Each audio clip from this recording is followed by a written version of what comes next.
Punjabi radio USA ਸੁਣ ਰਹੇ ਸਾਰੇ ਮਾਣਯੋਗ ਅਤੇ ਸਤਿਕਾਰ ਸਰੋਤਿਆਂ ਨੂੰ ਪਿਆਰ ਸਤਿਕਾਰ ਸਹਿ ਨਿੱਘੀ ਜਿਹੀ ਸਤਿ ਸ੍ਰੀ ਅਕਾਲ। ਸਭ ਨੂੰ ਜੀ ਨੂੰ ਆਖਦੇ ਹਾਂ। ਸੋ ਤੋਂ ਪ੍ਰੋਗਰਾਮ ਦੇ ਵਿੱਚ ਆਪ ਸਭ ਦਾ ਨਿੱਘਾ ਸਵਾਗਤ ਹੈ। ਪ੍ਰੋਗਰਾਮ ਲੈ ਕੇ ਹਾਜ਼ਰ ਹਾਂ।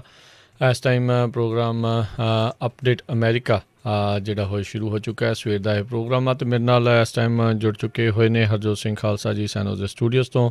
ਜੀ ਆਇਆਂ ਨੂੰ ਸਤਿ ਸ੍ਰੀ ਅਕਾਲ ਜੀ। ਸਤਿ ਸ਼੍ਰੀ ਅਕਾਲ, ਧੰਨਵਾਦ ਜੀ ਆਇਆਂ ਨੂੰ। ਪੰਜਾਬੀ ਰੇਡੀਓ USA ਦੇ ਜਿੰਨੇ ਵੀ ਸਰੋਤੇ ਸਾਡੇ ਸਾਰੇ ਹੀ AM ਸਟੇਸ਼ਨ FM ਸਟੇਸ਼ਨ ਘਰਾਂ ਦੇ ਵਿੱਚ ਰੇਡੀਓ ਸੈਟਸ ਦੇ ਰਾਹੀਂ ਟੈਲੀਫੋਨ ਦੇ ਰਾਹੀਂ ਫੇਸਬੁੱਕ YouTube 'ਤੇ ਲਾਈਵ ਦੇਖ ਰਹੇ ਹੋ ਸੁਣ ਰਹੇ ਹੋ ਸਾਰਿਆਂ ਨੂੰ ਜੀ ਆਇਆਂ ਨੂੰ ਅਤੇ ਬਹੁਤ ਹੀ ਪਿਆਰ ਅਤੇ ਸਤਿਕਾਰ ਭਰੀ ਸਤਿ ਸ਼੍ਰੀ ਅਕਾਲ। ਸਰੋਤਿਓ, ਫਰਵਰੀ ਦੀ 24 ਤਰੀਕ ਆ, ਦਿਨ ਬੁੱਧਵਾਰ ਆ ਅਤੇ ਤੁਹਾਡੇ ਲਈ ਸਵੇਰ ਦਾ ਅਪਡੇਟ ਅਮਰੀਕਾ ਪ੍ਰੋਗਰਾਮ ਲੈ ਕੇ ਹਾਜ਼ਰ ਹੋਏ ਹਾਂ। ਪ੍ਰੋਗਰਾਮ ਸ਼ੁਰੂ ਕਰਨ ਤੋਂ ਪਹਿਲਾਂ ਸਾਡੇ ਅੱਜ ਦੇ ਸਪਾਂਸਰਜ਼ ਉਹਨਾਂ ਦਾ ਧੰਨਵਾਦ ਕਰਦੇ ਜਾਈਏ। ਖਾਲਸਾ ਇੰਸ਼ੋਰੈਂਸ ਏਜੰਸੀ ਵਾਲੇ, ਜਿਨ੍ਹਾਂ ਦੇ ਕੋਲੋਂ ਤੁਸੀਂ ਹਰ ਇੱਕ ਤਰੀਕੇ ਦੀ ਇੰਸ਼ੋਰੈਂਸ ਕਰਵਾ ਸਕਦੇ ਹੋ। ਇੰਸ਼ੋਰੈਂਸ ਬਾਰੇ ਪਤਾ ਕਰਨ ਲਈ ਕਾਲ ਕਰ ਸਕਦੇ ਹੋ ਨੰਬਰ 408 272 2500 ਦੇ ਉੱਤੇ 4082722500। ਨਾਲ ਹੀ Manjit Singh, Narinder Kaur Kular, Nachhattar Singh Sangha, Avtar Manjal Clovis, Amarjit Singh Stockton, Amarjit Singh Bain, Satnam Singh, Amarjit Singh Dosanjh Yuba City, Harvinder Singh Stockton, Paramjit Deol Fresno, Sucha Singh Jaskaran Singh, Gurpratap Singh Fresno, Lakhbir Singh Samra Texas, Avtar Singh Rathore ਸਰਜਲ ਟਰਕਿੰਗ ਫਰੈਜ਼ਨੋ, ਗੁਰਮੇਲ ਸਿੰਘ ਬਲਬੀਰ ਵਾਸੀ Sausalito, Sulakhan Singh Harbans Kaur Tung Bakersfield, Gurpal Singh Sandhu Citrus Heights Antelope truck stop Burns Wyoming, Sucha Singh San Jose, Zander mortgage home loans real estate ਵਾਲੇ, ਜਿਨ੍ਹਾਂ ਦੇ ਕੋਲੋਂ ਤੁਸੀਂ ਹੋਮ ਲੋਨਸ ਰੀਫਾਈਨੈਂਸ ਦਾ ਕੰਮ ਕਰਵਾ ਸਕਦੇ ਹੋ। ਘਰ ਖਰੀਦਣਾ ਵੇਚਣਾ ਹੋਵੇ ਤਾਂ ਇਹਨਾਂ ਦੀਆਂ ਸੇਵਾਵਾਂ ਲੈ ਸਕਦੇ ਹੋ। ਹੋਰ ਜਾਣਕਾਰੀ ਲਈ ਕਾਲ ਮੋਹਨ ਚੀਮਾ 559 825 55 55 559 825 5555 ਅਤੇ ਇਮੀਗ੍ਰੇਸ਼ਨ ਦਾ ਹੋਵੇ ਕਿਸੇ ਵੀ ਤਰੀਕੇ ਦਾ ਕੰਮ ਤਾਂ ਤੁਸੀਂ ਜਿਹੜਾ ਜੀ ਉਹ ਸੰਪਰਕ ਕਰੋ ਅਟਰਨੀ ਜੇ ਟਿਰਕੀਆਣਾ ਹੁਣਾਂ ਨੂੰ। ਟਿਰਕੀਆਣਾ ਲਾ ਫਰਮ ਦੇ ਕਾਲ ਕਰੋ 415 909 0503 ਦੇ ਉੱਤੇ। ਇਹਨਾਂ ਸਾਰਿਆਂ ਦਾ ਧੰਨਵਾਦ। ਜੇਕਰ ਤੁਸੀਂ ਜਾਂ ਕੋਈ ਹੋਰ ਕਾਰੋਬਾਰ ਇਸ ਪ੍ਰੋਗਰਾਮ ਨੂੰ ਸਪਾਂਸਰ ਕਰਨਾ ਚਾਹੁੰਦੇ ਹੋ, ਸੰਪਰਕ ਕਰ ਸਕਦੇ ਹੋ 408 722 7698 ਦੇ ਉੱਤੇ। ਖਬਰਾਂ ਲਾਈਏ ਨੀਰਾ ਟੰਡਨ, ਜਿਸ ਨੂੰ ਕਿ ਨੋਮੀਨੇਟ ਕੀਤਾ ਗਿਆ ਸੀ ਬਾਈਡਨ ਐਡਮਿਨਿਸਟ੍ਰੇਸ਼ਨ ਵੱਲੋਂ as a director office of management and budget. So ਉਹਨਾਂ ਦੀ ਜਿਹੜੀ ਪੋਜੀਸ਼ਨ ਆ ਹੁਣ ਕਾਫੀ ਡਾਵਾਂਡੋਲ ਲੱਗਦੀ ਹੈਗੀ ਆ। ਮੈਨਸ਼ਨ ਸੈਂਡਰਸ ਦੋਨੋਂ ਜਿਹੜੇ ਸੈਨੇਟਰ ਆ ਇਹ ਹੁਣ ਵਿਰੋਧ ਕਰ ਰਹੇ ਹੈਗੇ ਆ। ਸੈਨੇਟ ਹੋਮਲੈਂਡ ਸਿਕਿਉਰਿਟੀ ਅਤੇ ਗਵਰਨਮੈਂਟ ਅਫੇਅਰਸ ਦੀ ਕਮੇਟੀ ਅਤੇ ਬਜਟ ਕਮੇਟੀ ਨੇ ਇਹ ਜਿਹੜਾ ਪੋਸਟਪੋਨ ਕਰ ਦਿੱਤੀ ਹੈ ਜਿਹੜੀ ਹੁਣ ਉਹਨਾਂ ਦੀ ਮੀਟਿੰਗ ਹੋਣੀ ਸੀਗੀ। ਸੋ ਇਹ ਤੋਂ ਲੱਗਦਾ ਆ ਵੀ ਜਿਹੜੀ ਟੰਡਨ ਦੀ ਕਨਫਰਮੇਸ਼ਨ ਆ ਉਹ ਕਾਫੀ ਹਾਰਡ ਹੋਊਗੀ।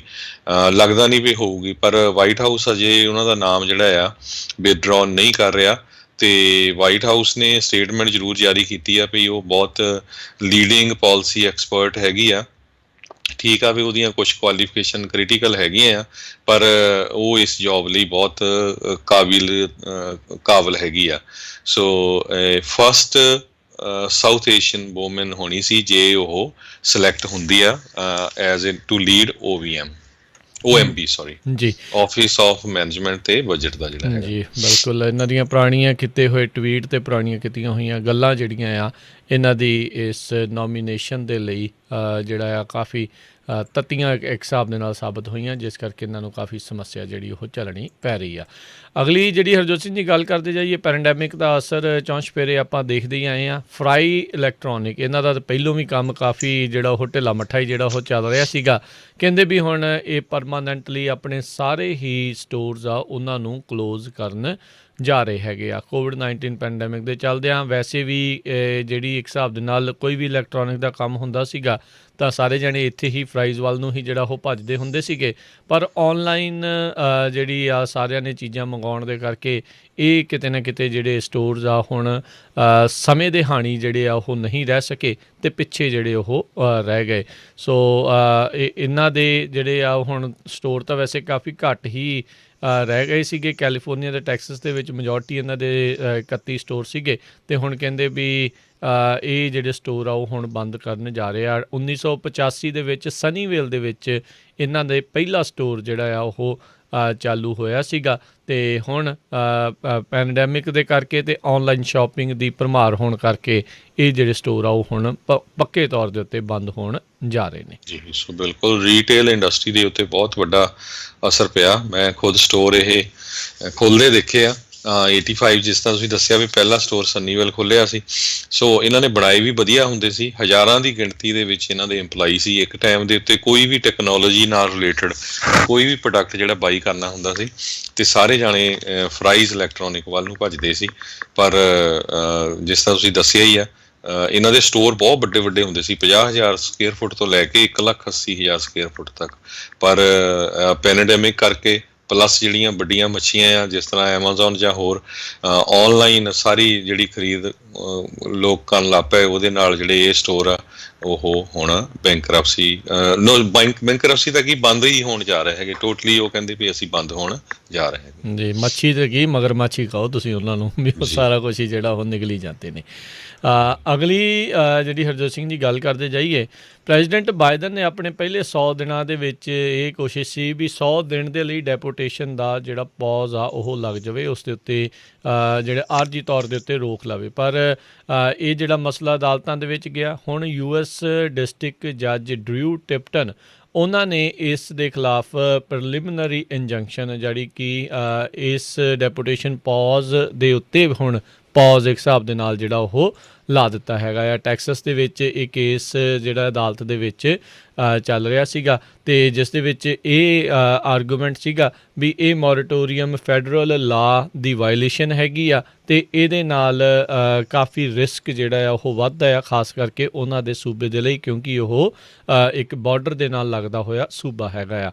ਸੋ ਫੈਡਰਲ ਜੱਜ ਨੇ ਕੱਲ੍ਹ ਜਿਹੜਾ ਜੀ ਜਿਹੜਾ ਮੰਗਲਵਾਰ ਨੂੰ ਇਸ ਦੇ ਉੱਤੇ ਇਨਡੈਫੀਨੇਟਲੀ ਜਿਹੜਾ ਉਹ ਬੈਨ ਆ ਹੁਣ ਲਗਾ ਦਿੱਤਾ ਹੈਗਾ। ਇਹ ਹੁਣ ਦੇਖਣਾ ਹੋਊਗਾ ਕਿ ਬਾਈਡਨ ਪ੍ਰਸ਼ਾਸਨ ਇਸ ਦੇ ਖਿਲਾਫ ਕਿਸੇ ਹੋਰ ਅਦਾਲਤ ਦੇ ਵਿੱਚ ਬੈਨ ਨੂੰ ਚੱਕਣ ਦੇ ਲਈ ਜਿਹੜੇ ਉਹ ਜਾਣਗੇ ਜਾਂ ਨਹੀਂ। ਜਿਹੜੇ ਜੱਜ ਟਿਪਟਨ ਆ ਇਹ ਰਾਸ਼ਟਰਪਤੀ ਜਿਹੜੇ ਟਰੰਪ ਆ ਉਹਨਾਂ ਦੇ ਕਾਰਜਕਾਲ ਦੇ ਵਿੱਚ ਉਹਨਾਂ ਨੇ ਇਹਨਾਂ ਨੂੰ ਫੈਡਰਲ ਅਦਾਲਤ ਦਾ ਜਿਹੜਾ ਅਪੁਆਇੰਟੀ ਜਿਹੜਾ ਉਹ ਲਾਇਆ ਸੀਗਾ।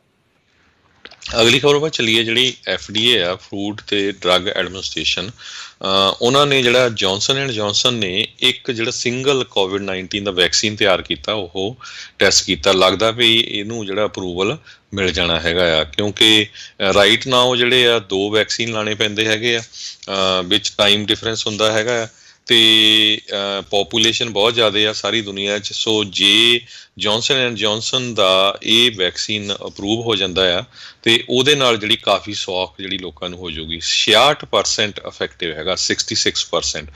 ਇਹ ਜਿਹੜਾ ਉਹਨਾਂ ਨੇ 44,000 ਲੋਕਾਂ ਦੇ ਉੱਤੇ ਜਿਹੜਾ ਟੈਸਟ ਕੀਤਾ ਆ। ਸੋ ਇਕੱਲੇ ਅਮਰੀਕਾ 'ਚ ਨਹੀਂ, ਲੈਟਨ ਅਮਰੀਕਾ, ਸਾਊਥ ਅਫਰੀਕਾ, ਇਹ ਸਾਰੇ ਮੁਲਕਾਂ ਦੇ ਵਿੱਚ ਉਹਨਾਂ ਨੇ 44,000 ਲੋਕਾਂ ਦੇ ਉੱਤੇ ਟੈਸਟ ਕੀਤਾ। 72% ਇਫੈਕਟਿਵ ਹੈਗਾ, ਮੋਡਰੇਟ ਟੂ ਸਵੀਅਰ ਜਿਹੜਾ ਜ਼ਿਆਦਾ ਜਿਹਨਾਂ ਨੂੰ COVID-19 ਹੋਇਆ ਆ।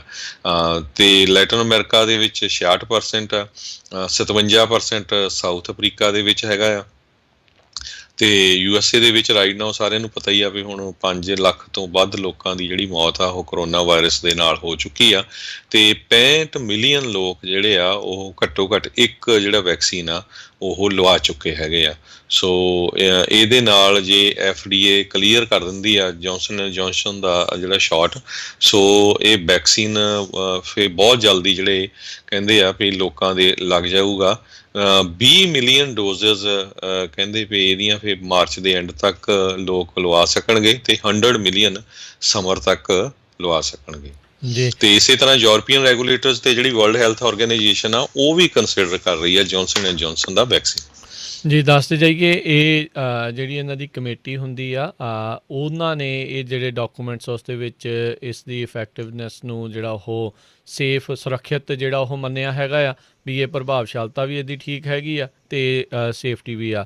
ਮਡਰਨਾ ਅਤੇ ਫਾਈਜ਼ਰ ਦੇ ਮੁਕਾਬਲੇ ਘੱਟ ਹੈਗੇ ਆ, ਪਰ ਸਾਇੰਸਦਾਨਾਂ ਦੇ ਵਿੱਚ 66% ਕਿਸੇ ਵੈਕਸੀਨ ਦੀ ਐਫੀਕੇਸੀ ਪ੍ਰਭਾਵਸ਼ਾਲਤਾ ਕਾਫੀ ਇੱਕ ਵੱਡੀ ਜਿੱਤ ਦੇ ਵਜੋਂ ਜਿਹੜੀ ਉਹ ਦੇਖੀ ਜਾਂਦੀ ਆ। ਯੂਜਲੀ ਜਦੋਂ FDA ਦੀ ਇਹ ਕਮੇਟੀ ਇਸ ਨੂੰ ਰਿਵਿਊ ਕਰਕੇ ਸਿਫਾਰਿਸ਼ ਕਰਦੀ ਹੁੰਦੀ ਆ, FDA ਦਾ ਜ਼ਰੂਰੀ ਨਹੀਂ ਹੁੰਦਾ ਵੀ ਉਹਨਾਂ ਦੀ ਸਿਫਾਰਿਸ਼ ਨੂੰ ਜਿਹੜਾ ਉਹਨਾਂ ਨੇ ਮੰਨਣਾ ਹੀ ਮੰਨਣਾ ਆ, ਪਰ ਯੂਜਲੀ ਜ਼ਿਆਦਾਤਰ ਇਹ ਦੇਖਿਆ ਗਿਆ ਆ ਵੀ ਇਹ ਪੈਨਲ ਦੀ ਰეკਮੈਂਡੇਸ਼ਨ ਹੁੰਦੀ ਹੈ, ਜਿਹੜੀ ਸਿਫਾਰਿਸ਼ ਆ ਉਸ ਨੂੰ ਉਹ ਮੰਨ ਲਿਆ ਜਾਂਦਾ ਹੈ। ਇਸੇ ਤਰੀਕੇ ਦੇ ਨਾਲ ਮਡਰਨਾ ਅਤੇ ਫਾਈਜ਼ਰ ਦੀਆਂ ਜਿਹੜੀਆਂ ਵੈਕਸੀਨ ਸੀ ਉਹਨਾਂ ਨੂੰ ਇਸ ਪੈਨਲ ਨੇ ਪਹਿਲਾਂ ਹਰੀ ਝੰਡੀ ਦਿੱਤੀ ਸੀ, ਫਿਰ FDA ਨੇ ਐਮਰਜੈਂਸੀ ਅਪਰੂਵਲ ਦੇ ਲਈ ਇਜਾਜ਼ਤ ਦਿੱਤੀ ਸੀ। ਸੋ ਹਾਲ ਦੀ ਘੜੀ ਅਜੇ FDA ਨੇ ਐਮਰਜੈਂਸੀ ਅਪਰੂਵਲ ਤਾਂ ਨਹੀਂ ਦਿੱਤਾ।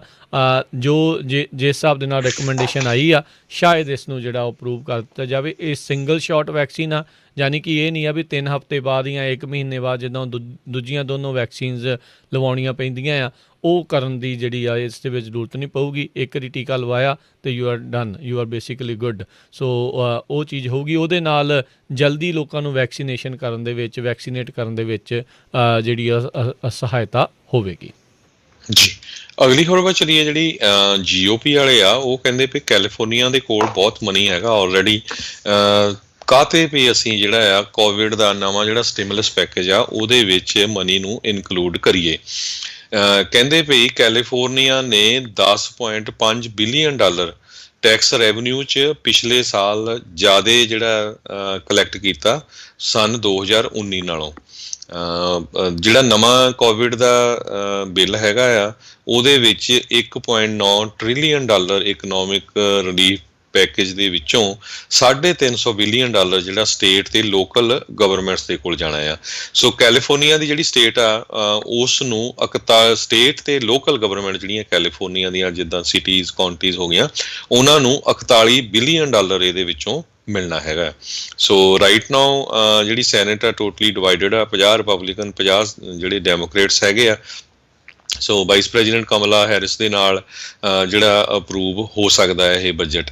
ਸੋ ਹੁਣ ਇਹ ਦੇਖਦੇ ਆ ਵੀ ਇਸ ਇਸ਼ੂ ਦੇ ਉੱਤੇ ਜਿਹੜਾ ਆ ਕੋਈ ਡੈਮੋਕ੍ਰੇਟ ਵੀ ਇਹਦੇ ਅਗੇਂਸਟ ਆਉਂਦਾ ਹੈ ਜਾਂ ਹੱਕ ਦੇ ਵਿੱਚ ਆਉਂਦੇ ਹੈਗੇ ਆ। ਜੌਨ ਗਰਾਮੰਡੀ ਨੇ ਇਹ ਕਿਹਾ ਆ ਵੀ ਕੈਲੀਫੋਰਨੀਆ ਦੀ ਪੋਪੂਲੇਸ਼ਨ ਬਹੁਤ ਜ਼ਿਆਦਾ ਆ, 40 ਮਿਲੀਅਨ ਦੇ ਕਰੀਬ ਆ।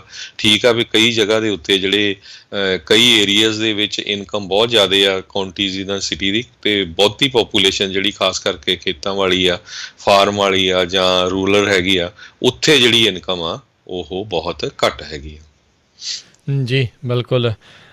ਅਗਲੀ ਜਿਹੜੀ ਆਪਾਂ ਹਰਜੋਤ ਸਿੰਘ ਦੀ ਗੱਲ ਕਰਦੇ ਜਾਈਏ ਤਾਂ ਇਸ ਮੌਕੇ ਜਿਹੜਾ ਦੇਖਿਆ ਜਾ ਰਿਹਾ ਆ ਵੀ ਜਾਰਜੀਆ ਦੇ ਵਿੱਚ ਜਿਹੜੀ ਉੱਥੋਂ ਦੀ ਸੈਨੇਟ ਨੇ ਜਿਹੜੀਆਂ ਵੋਟਿੰਗ ਕਿੱਦਾਂ ਕੀਤੀ ਜਾਵੇ, ਐਬਸੈਂਟੀ ਵੋਟਿੰਗ, ਉਸ ਨੂੰ ਲੈ ਕੇ ਇੱਕ ਨਵਾਂ ਬਿੱਲ ਉਹ ਪਾਸ ਕਰ ਦਿੱਤਾ ਆ। ਸੈਨੇਟ ਬਿੱਲ 67 ਜਿਹੜਾ ਉਹ ਦੱਸਿਆ ਜਾਂਦਾ 18 ਦੇ ਮੁਕਾਬਲੇ 35 ਵੋਟਾਂ ਦੇ ਨਾਲ ਜਿੱਥੇ GOP ਦੀ ਬਹੁਮਤ ਹੈਗੀ ਆ, ਉਹਨਾਂ ਨੇ ਇਸ ਨੂੰ ਪਾਸ ਕਰ ਦਿੱਤਾ।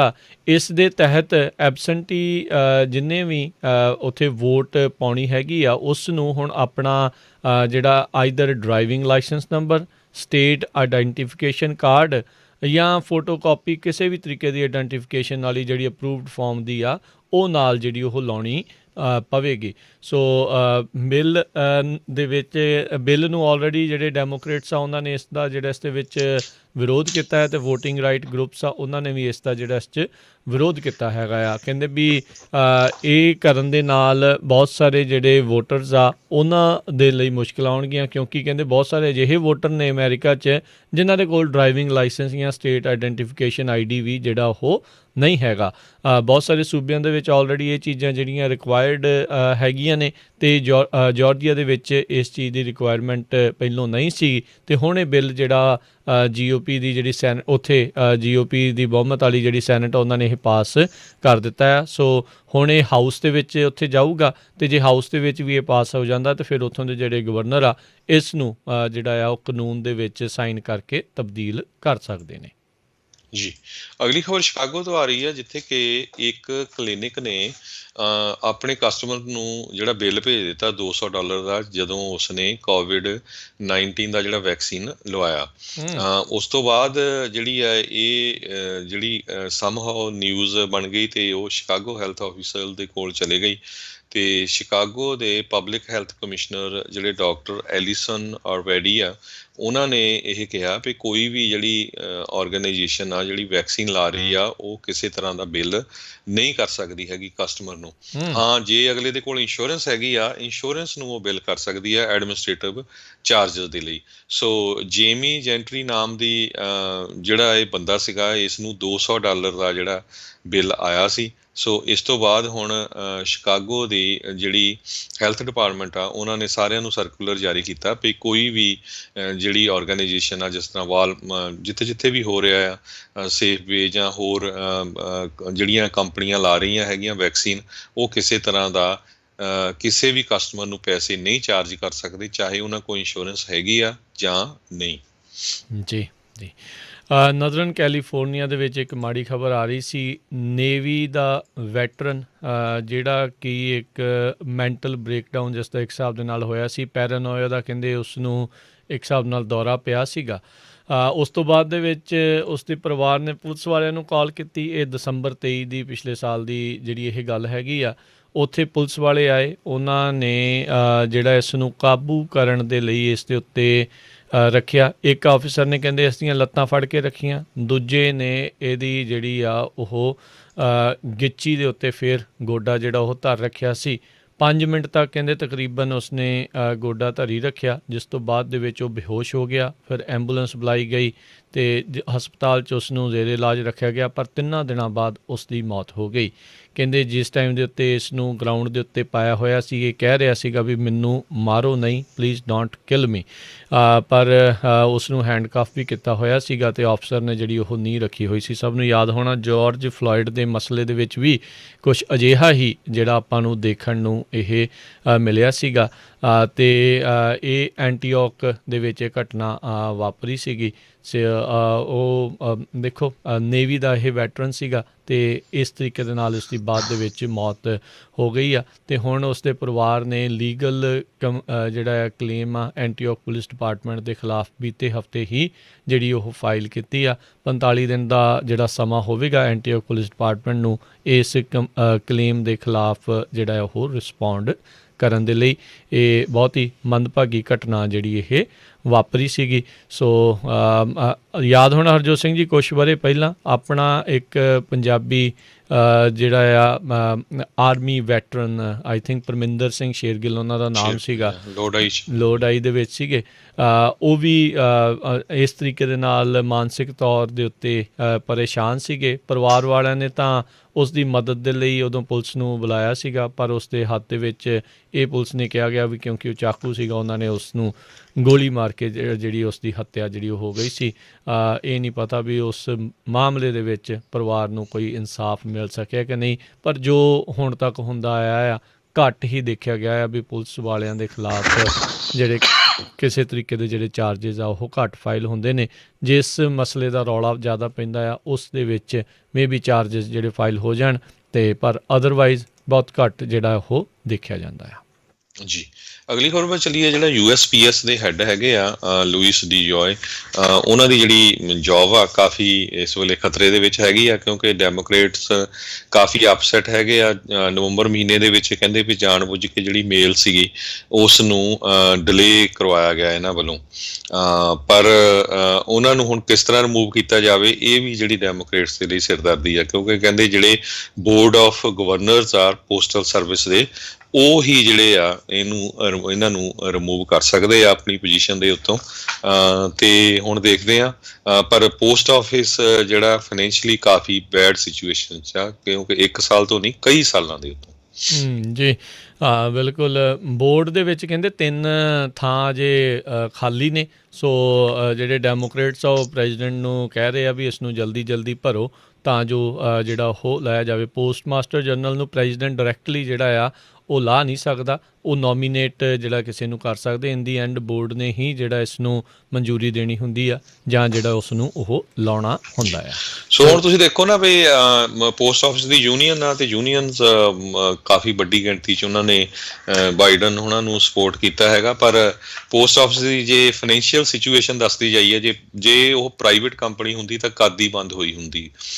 2020 ਦੇ ਵਿੱਚ ਪੋਸਟ ਆਫਿਸ ਨੂੰ $9.2 ਬਿਲੀਅਨ ਦਾ ਲਾਸ ਹੋਇਆ, ਤੇ ਪਿਛਲੇ 14 ਸਾਲਾਂ ਤੋਂ ਲਗਾਤਾਰ ਜਿਹੜਾ ਪੋਸਟ ਆਫਿਸ ਆ ਉਹ ਲਾਸ ਜਾ ਰਿਹਾ।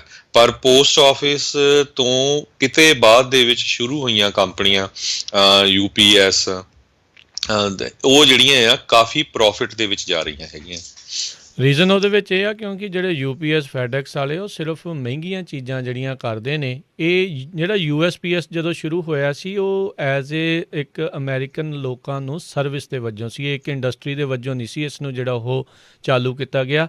ਰੂਰਲ ਇਲਾਕਿਆਂ ਦੇ ਵਿੱਚ, ਪੇਂਡੂ ਇਲਾਕਿਆਂ ਦੇ ਵਿੱਚ ਦੂਜੇ ਤਾਂ ਜਿਹੜੇ ਰੁੱਖ ਵੀ ਨਹੀਂ ਕਰਦੇ, ਉਹ ਵੱਡੇ ਸ਼ਹਿਰਾਂ ਦੇ ਵਿੱਚ ਸਾਰੀਆਂ ਚੀਜ਼ਾਂ ਕਰਦੇ ਆ। ਜੇ USPS ਬੰਦ ਹੋ ਜਾਵੇ ਤਾਂ ਜਿਹੜੀ ਇਸ ਟਾਈਮ 45 ਸੈਂਟ ਦੇ ਵਿੱਚ ਜਾਂਦੀ ਮੇਲ ਆ ਉਹ ਵੀ ਜਿਹੜੀ ਆ ਤੁਹਾਡੀ ਫਿਰ ਕਈ ਡਾਲਰਾਂ ਦੇ ਵਿੱਚ ਜਾਇਆ ਕਰੂਗੀ। ਸੋ ਇਹ ਜਿਸ ਟਾਈਮ ਦੇ ਉੱਤੇ ਇਸ ਦੀ ਸ਼ੁਰੂਆਤ ਹੋਈ ਸੀ USPS ਦੀ, ਇਸ ਨੂੰ ਐਜ਼ ਏ ਸਰਵਿਸ ਦੇ ਵਜੋਂ ਵੀ ਜਿਹੜੀ ਆ ਉਹ ਰੱਖੀ ਗਈ ਸੀ। ਇਸ ਨੂੰ ਐਜ਼ ਏ ਕੰਪਨੀ ਦੇ ਵਜੋਂ ਨਹੀਂ ਸੀ ਜਿਹੜਾ ਸਰਕਾਰ ਦੇ ਦੁਆਰਾ ਰਨ ਕੀਤਾ ਜਿਹੜਾ ਹੋ ਗਿਆ ਸੀਗਾ। ਸੋ ਦੇਖਦੇ ਆਉਣ ਵਾਲੇ ਸਮੇਂ ਦੇ ਵਿੱਚ ਕੀ ਇਸ ਨੂੰ ਲੈ ਕੇ ਹੁੰਦਾ ਆ। So let's see. ਅਤੇ USPS ਵਾਲੇ ਉੱਦਾਂ ਕਹਿ ਰਹੇ ਆ ਵੀ 1,65,000 ਹੁਣ ਇਲੈਕਟ੍ਰਿਕ ਡਿਲੀਵਰੀ ਟਰੱਕ ਜਿਹੜੇ ਅਗਲੇ 10 ਸਾਲਾਂ ਦੇ ਵਿੱਚ ਉਹਨਾਂ ਨੇ ਜਿਹੜੇ ਉਹ ਬਾਏ ਕਰਨੇ ਹੈਗੇ ਆ। ਅਤੇ ਇਹਨਾਂ ਦਾ 30 ਸਾਲ ਪੁਰਾਣਾ ਜਿਹੜਾ ਓਲਡ ਪੁਰਾਣਾ ਜਿਹੜਾ ਵਹੀਕਲ ਫਲੀਟ ਆ ਉਸ ਨੂੰ ਹੌਲੀ ਹੌਲੀ ਜਿਹੜੇ ਆ ਉਹ ਰਿਪਲੇਸ ਕਰਨ ਜਾ ਰਹੇ ਹੈਗੇ ਆ। ਬਾਕੀ ਆਨਲਾਈਨ ਇੰਟਰਨੈਟ ਨੇ ਵੀ ਬਹੁਤ ਬਿਜ਼ਨਸ ਮਾਰਿਆ ਹੈਗਾ, ਕਿਉਂਕਿ ਹੁਣ ਅੱਜ ਕੱਲ੍ਹ ਮੇਰੇ ਖਿਆਲ ਨਾਲ 90% ਲੋਕ ਤਾਂ ਜਿਹੜੇ ਆਪਣੇ ਬਿੱਲ ਆ ਉਹ ਆਨਲਾਈਨ ਹੀ ਪੇ ਕਰਦੇ ਹੈਗੇ ਆ। ਸੋ ਨਹੀਂ ਤਾਂ ਅੱਗੇ ਕਿੰਨੀ ਮੇਲ 'ਚ ਤੁਸੀਂ ਜਿਹੜਾ ਆ ਚੈੱਕ ਮੇਲ ਕਰਦੇ ਸੀ ਜਿਹੜਾ ਵੀ ਬਿੱਲ ਹੁੰਦਾ ਸੀ। ਤੇ ਅਗਲੀ ਖਬਰ ਵੱਲ ਚਲੀਏ, ਆਪਾਂ ਫਿਰ ਬ੍ਰੇਕ ਵੀ ਲੈਣੀ ਆ। ਬਾਈਡਨ ਐਡਮਿਨਿਸਟ੍ਰੇਸ਼ਨ ਨੇ ਅੱਜ ਅਨਾਊਂਸ ਕੀਤਾ ਵੀ ਉਹ 25 ਮਿਲੀਅਨ ਦੇ ਕਰੀਬ ਜਿਹੜੇ ਮਾਸਕ ਆ ਉਹ 1300 ਕਮਿਊਨਿਟੀ ਹੈਲਥ ਕੇਅਰ ਸੈਂਟਰਸ ਤੇ 60,000 ਜਿਹੜੀਆਂ ਫੂਡ ਪੈਂਟਰੀਜ਼ ਆ ਤੇ ਸੂਪ ਕਿਚਨਸ ਆ ਉਹਨਾਂ ਨੂੰ ਡਿਲੀਵਰ ਕਰਨਗੇ। ਸੋ ਇੱਥੇ ਉਹਨਾਂ ਨੂੰ ਸਾਰਿਆਂ ਨੂੰ ਜਿਹੜੇ ਮਾਸਕਸ ਹੈਗੇ ਆ ਉਹ ਫ੍ਰੀ ਦਿੱਤੇ ਜਾਣਗੇ। ਜੀ, ਅਤੇ ਇੱਥੇ ਆਪਾਂ ਲੈਂਦੇ ਹਾਂ ਜੀ ਬ੍ਰੇਕ ਤੋਂ ਬਾਅਦ ਮੁੜ ਫਿਰ ਵਾਪਸ ਹਾਜ਼ਰ ਹੋਵਾਂਗੇ। ਅਤੇ ਫਿਰ ਆਪਣੇ ਨਾਲ ਜ਼ੈਂਡਰ ਮਾਰਗੇਜ ਰੀਅਲ ਅਸਟੇਟ ਦੇ ਮੋਹਨ ਚੀਮਾ ਹੁਣੀ ਜਿਹੜੇ ਜੁੜਨਗੇ ਅਤੇ ਉਹਨਾਂ ਦੇ ਨਾਲ ਰੀਅਲ ਅਸਟੇਟ ਅਤੇ ਜਿਹੜੇ ਲੋਨਸ ਆ ਉਸ ਦੇ ਬਾਰੇ ਜਿਹੜੀ ਉਹ ਆਪਾਂ ਗੱਲਬਾਤ ਕਰਾਂਗੇ। ਮਿਲਦੇ ਹਾਂ ਇੱਕ ਬ੍ਰੇਕ ਤੋਂ ਬਾਅਦ 'ਚ।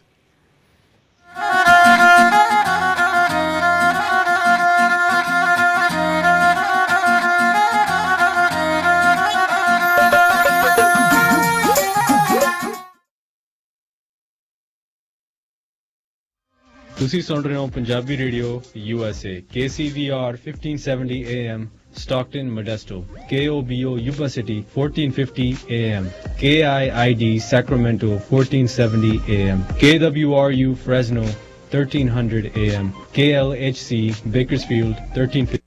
ਸਰਦਾਰ ਜੀ ਇਸ ਵਾਰ ਬਰਥਡੇ ਤੇ ਮੈਨੂੰ ਗਿਫਟ ਕੀ ਦੇ ਰਹੇ ਹੋ? ਉਹ ਲੈ ਦਾਂਗੇ ਵਧੀਆ ਜਿਹਾ ਸੂਟ ਤੈਨੂੰ। ਮੈਂ ਤਾਂ ਨਵੀਂ ਗੱਡੀ ਲੈਣੀ ਆ। ਲੈ ਫਿਰ ਜੇ ਇਹ ਗੱਲ ਆ ਤਾਂ ਚੱਲ ਚਲੀਏ ਟੋਯੋਟਾ ਆਫ ਕਲੋਬਸ ਵਾਲਿਆਂ ਦੇ ਤੇ ਕੈਨ ਵਿਰਕ ਭਾਜੀ ਨਾਲ ਬਣਾਉਂਦੇ ਆਪਾਂ ਵਧੀਆ ਜੀ ਡੀਲ। ਨਾਲੇ ਤੇਰੀ ਪੁਰਾਣੀ ਗੱਡੀ ਵੀ ਸੇਲ ਕਰ ਦਾਂਗੇ ਤੇ ਫਾਈਨੈਂਸ ਵੀ ਉੱਥੋਂ ਕਰਵਾ ਲਵਾਂਗੇ। ਟੋਯੋਟਾ ਆਫ ਕਲੋਬਸ ਨੰਬਰ 1 ਡੀਲਰ ਇਨ ਵੈਲੀ, ਜਿਨ੍ਹਾਂ ਕੋਲ ਇਹ ਬਹੁਤ ਵੱਡੀ ਇਨਵੈਂਟਰੀ ਤੇ ਇਹਨਾਂ ਦਾ ਪੰਜਾਬੀ ਸਟਾਫ, ਜਿਨ੍ਹਾਂ ਵਿੱਚ assistant manager can Virk, sales manager KK ਅਤੇ ਫਾਈਨਾਂਸ ਮੈਨੇਜਰ ਮੈਟ ਤੁਹਾਨੂੰ ਬੜੇ ਹੀ ਵਧੀਆ ਤਰੀਕੇ ਦੇ ਨਾਲ ਹਰ ਗੱਲ ਸਮਝਾਉਂਦੇ ਹਨ। ਨਵੀਂ ਗੱਡੀ ਲੈਣ ਦੇ ਨਾਲ ਤੁਸੀਂ ਆਪਣੀ ਕੋਈ ਵੀ ਪੁਰਾਣੀ ਗੱਡੀ ਵੇਚ ਵੀ ਸਕਦੇ ਹੋ। ਵਧੇਰੇ ਜਾਣਕਾਰੀ ਲਈ ਗੱਲ ਕਰ ਸਕਦੇ ਹੋ KK 5592943142 ਜਾਂ ਫਿਰ ਕੈਨ ਵਿਰਕ 5593133470, 559-294-3142 ਜਾਂ ਫਿਰ 559-313-3470। Toyota of Clovis 895 west Shaw Avenue Clovis. ਅੱਜ ਹੀ ਜਾਓ ਤੇ ਲੈ ਆਓ ਆਪਣੀ ਮਨਪਸੰਦ ਦੀ ਨਵੀਂ ਨਕੋਰ ਕਾਰ।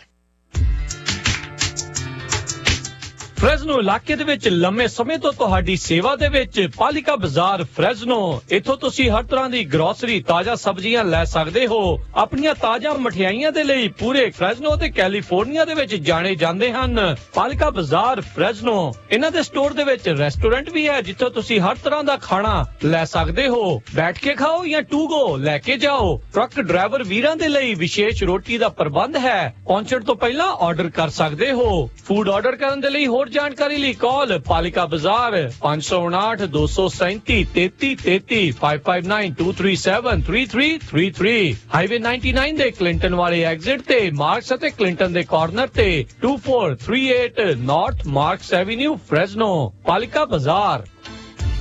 ਤੁਸੀਂ ਸੁਣ ਰਹੇ ਹੋ ਪੰਜਾਬੀ ਰੇਡੀਓ USA। ਆਪਣੇ ਬਿਜ਼ਨਸ ਦੀ ਐਡ ਲਈ ਕਾਲ 4087227698। ਟੈਕਸ ਬਚਾਉਣ ਲਈ ਜਾਂ ਬਣਦਾ ਪੂਰਾ ਰਿਫੰਡ ਸਿੱਧਾ ਬੈਂਕ ਵਿੱਚ ਛੇਤੀ ਜਮ੍ਹਾਂ ਕਰਾਉਣ ਦੇ ਲਈ ਕਾਲ ਕਰੋ ਪੁਸ਼ਪਿੰਦਰ ਪਾਤੜਾ ਹੋਰਾਂ ਨੂੰ। ਪੁਸ਼ਪਿੰਦਰ ਪਾਤੜਾ ਪਿਛਲੇ 15 ਸਾਲ ਤੋਂ ਕੈਲੀਫੋਰਨੀਆ 'ਚ ਪਰਸਨਲ, LLC ਜਾਂ ਕਾਰਪੋਰੇਸ਼ਨ ਦੇ ਇਨਕਮ ਟੈਕਸ, ਪੇਰੋਲ ਤੇ ਬੁੱਕ ਕੀਪਿੰਗ ਦੀਆਂ ਸੇਵਾਵਾਂ ਦੇ ਰਹੇ ਨੇ। ਕਰੋਨਾ ਕਰਕੇ ਟੈਕਸ 'ਚ ਫਾਇਦਾ ਦਿਵਾਉਣ ਦੇ ਲਈ ਤੁਹਾਡੀ ਪੂਰੀ ਮਦਦ ਕਰਨਗੇ। ਕਰੋਨਾ ਤੋਂ ਬਚਣ ਲਈ ਤੁਸੀਂ ਘਰ ਬੈਠੇ ਵੀ ਟੈਕਸ ਭਰਵਾ ਸਕਦੇ ਹੋ। ਸਮਾਂ ਬਚਾਉਣ ਦੇ ਲਈ ਅਪਾਇੰਟਮੈਂਟ ਬਣਾਉਣ ਤੋਂ ਪਹਿਲਾਂ ਹੀ ਆਪਣੇ ਪੇਪਰ 10 ਤੋਂ 5 ਵਜੇ ਸੱਤੇ ਦਿਨ ਦਫ਼ਤਰ 'ਚ ਫੜਾ ਸਕਦੇ ਹੋ। ਜੇ ਚਾਹੋ ਤਾਂ ਫੋਟੋ ਖਿੱਚ ਕੇ ਸਿਕਿਉਰ ਲਿੰਕ ਜਾਂ ਫੈਕਸ ਰਾਹੀਂ ਵੀ ਭੇਜ ਸਕਦੇ ਹੋ। ਯਾਦ ਰਹੇ, ਅਮਰੀਕਾ 'ਚ ਘਰ, ਕਾਰ ਜਾਂ ਬਿਜ਼ਨਸ ਲੈਣ ਸਮੇਂ ਸਭ ਤੋਂ ਅਹਿਮ ਤੁਹਾਡੇ ਟੈਕਸ ਦੇ ਪੇਪਰ ਨੇ। ਐਕਸਪਰਟ ਐਡਵਾਈਸ ਤੇ 5 ਸਟਾਰ ਕਸਟਮਰ ਸਰਵਿਸ ਦੇ ਲਈ ਟੈਕਸ ਐਕਸਪਰਟ ਪੁਸ਼ਪਿੰਦਰ ਪਾਜੀ ਦੇ ਨਾਲ ਅਪਾਇੰਟਮੈਂਟ ਬਣਾਉਣ ਲਈ ਕਾਲ ਕਰੋ 559 525 2500 559 525 2500 ਜਾਂ ਡਾਊਨਲੋਡ ਕਰੋ ਐਪ ਟੈਕਸ 559। ਹੈਰੀ, ਆਪਣੀ ਵੈਡਿੰਗ ਵੀਡੀਓ ਤੇ ਐਲਬਮ ਟੌਪ ਦੀ ਹੋਣੀ ਚਾਹੀਦੀ ਹੈ। ਲੈ ਫਿਰ ਕਰ ਦਿੰਦੇ ਆ ਬੁੱਕ ਰੈੱਡ ਕੈਮਰਿਆਂ ਵਾਲੇ KB ਬਰਾੜ ਨੂੰ, ਜਿਹੜੇ jib cranes, drone, 4K ultra high definition cameras ਵਰਤਦੇ ਨੇ। ਹਾਂਜੀ, ਬੜੇ ਜਾਇਜ਼ ਰੇਟ ਤੇ ਵੈਡਿੰਗ ਲਈ ਬੜੇ ਅਫੋਰਡੇਬਲ ਪੈਕੇजेस ਨੇ ਉਹਨਾਂ ਦੇ। 6 ਹਫ਼ਤੇ 'ਚ ਵੀਡੀਓ ਡਿਲੀਵਰ ਕਰਦੇ ਨੇ ਤੇ ਆਨਲਾਈਨ ਫੋਟੋਜ਼ 1 ਵੀਕ 'ਚ ਸੇਮ ਡੇ ਐਡਿਟ, ਜੋ ਮਾਹਿਰ ਨੇ ਮਿਊਜ਼ਿਕ ਵੀਡੀਓ ਵਰਗੀਆਂ ਪ੍ਰੀ ਵੈਡਿੰਗਸ ਤੇ ਵੈਡਿੰਗ ਵੀਡੀਓਜ਼ ਬਣਾਉਣ ਵਿੱਚ। Beautiful albums, photography, birthday party, anniversary party book ਕਰਨ ਲਈ ਕਾਲ KB ਬਰਾੜ 5596812828। ਤੁਹਾਡੇ ਆਪਣੇ ਸ਼ਹਿਰ ਫ੍ਰੈਜ਼ਨੋ ਦੇ ਵਿੱਚ ਇੰਡੀਅਨ ਰੈਸਟੋਰੈਂਟ ਦਾਣਾ ਪਾਣੀ, ਜਿੱਥੋਂ ਖਾ ਸਕਦੇ ਹੋ ਹਰ ਇੱਕ ਤਰ੍ਹਾਂ ਦਾ ਵੈਜੀਟੇਰੀਅਨ ਤੇ ਨਾਨ ਵੈਜੀਟੇਰੀਅਨ ਫੂਡ। ਇਹ ਖੁੱਲੇ ਰਹਿੰਦੇ ਹਨ ਸਵੇਰੇ 10 ਵਜੇ ਤੋਂ ਲੈ ਕੇ ਰਾਤੀ 10 ਵਜੇ ਤੱਕ। ਇੱਥੋਂ ਤੁਸੀਂ ਖਾ ਸਕਦੇ ਹੋ veg biryani, chicken biryani, lamb biryani, chaat papdi, aloo tikki, gol gappe, ਸਾਗ, ਮੱਕੀ ਦੀ ਰੋਟੀ, ਪਾਲਕ ਪਨੀਰ ਅਤੇ ਕੜਾਹੀ ਪਨੀਰ, ਫਿਸ਼ ਪਕੌੜਾ, ਚਿਕਨ ਕਰੀ ਅਤੇ ਤੰਦੂਰੀ ਚਿਕਨ ਵੀ ਖਾ ਸਕਦੇ ਹੋ। ਗੱਲ ਕਰ ਸਕਦੇ ਹੋ 559 900 0013। ਦਾਣਾ ਪਾਣੀ Indian restaurant, 3135 East central avenue, Fresno.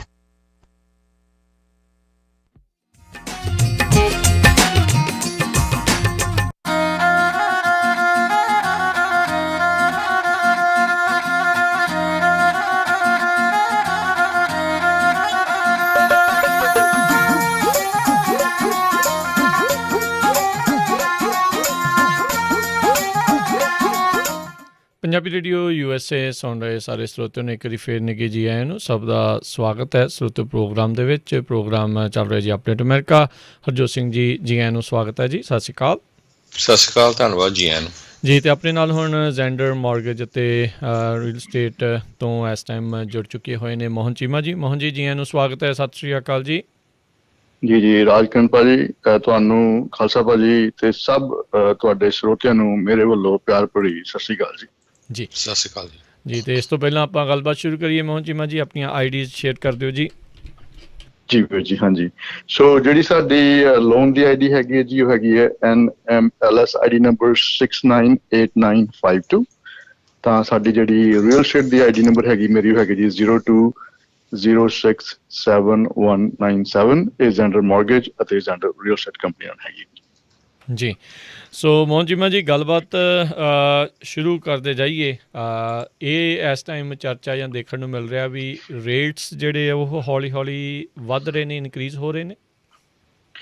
ਹਾਂਜੀ ਬਿਲਕੁਲ ਵੀਰ ਜੀ, ਪਿਛਲੇ ਕਹਿ ਲਓ ਵੀ 7-8 ਦਿਨਾਂ ਤੋਂ ਜਿਹੜੇ ਰੇਟਸ ਹੈਗੇ ਨੇ ਉਹ ਪਿਛਲੇ 12 ਮਹੀਨੇ ਤੋਂ ਇਸ ਵੇਲੇ ਹਾਈਐਸਟ ਹੈਗੇ ਨੇ। ਯਾਨੀ ਕਿ ਜਦੋਂ ਲੋਅਸਟ ਰੇਟਸ ਸੀਗੇ ਨਾ ਪਿੱਛੇ ਜੀ ਪਿਛਲੇ ਸਾਲ ਤੋਂ, ਹੁਣ ਇਸ ਵੇਲੇ ਉਹ ਸਭ ਤੋਂ ਹਾਈ ਮਤਲਬ ਕਿ ਜਗ੍ਹਾ ਤੇ ਪਹੁੰਚ ਚੁੱਕੇ ਆ। ਸੋ ਇਸ ਵੇਲੇ ਜਿਹੜੇ ਰੇਟ ਹੈਗੇ ਨੇ ਉਹ ਕਾਫੀ ਕਹਿ ਲਓ ਵੀ ਵਧਣੇ ਸ਼ੁਰੂ ਹੋ ਗਏ ਨੇ।